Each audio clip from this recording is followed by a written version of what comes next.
Sebastian Vettel has responded to the recent suggestion by Dr Helmut Marko that he should be the Austrian successor when he retires. Marko believes his former pupil would be the perfect candidate to take over from him, and Vettel has not closed the door on it in the future. Well, thanks for being with us here on the GPFans Global channel. Please make sure to hit the like button down below, and if you can, please subscribe to the channel as well to stay in the know for all of the latest news in the world of F1. Vettel is of course a Red Bull Academy graduate and was Dr. Marko's first big success story. Marko, who's just turned 82 years old, recently said he won't be around much longer and believes the four-time champion would be ideal to follow in his footsteps. Vettel has responded to this in a recent podcast appearance. Quote, "I think there's only one Helmut. That's Helmut's role.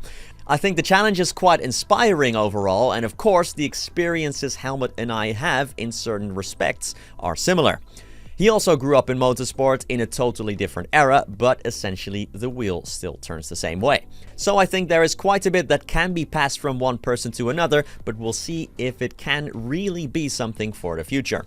And yes, it will be unfortunate if he quits or drops out of the team at some point.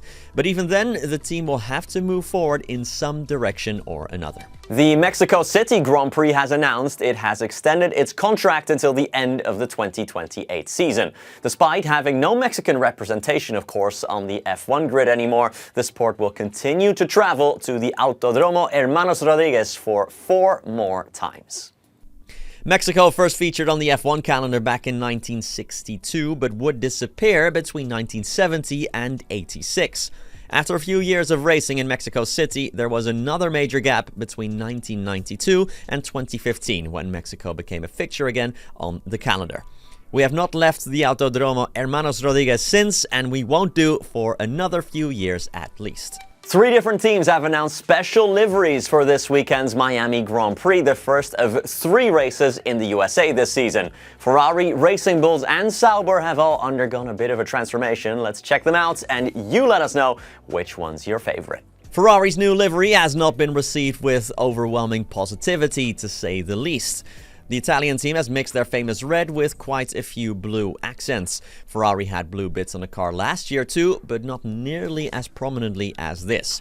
Sauber, on the other hand, have stuck with their same color scheme, only have gone with a paint splash pattern on the car, which looks quite lovely if you ask me.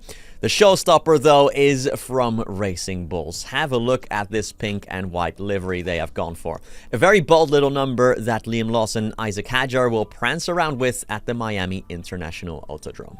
Now we've seen what liveries everyone will be running, let's inform you at what time they'll be running as we have a look at the full schedule for this weekend's Miami Grand Prix.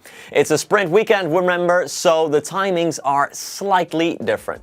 There's only one free practice session at the Miami International Autodrome, and it is on Friday starting at 5:30 p.m. UK time or 12:30 p.m. local time in Miami.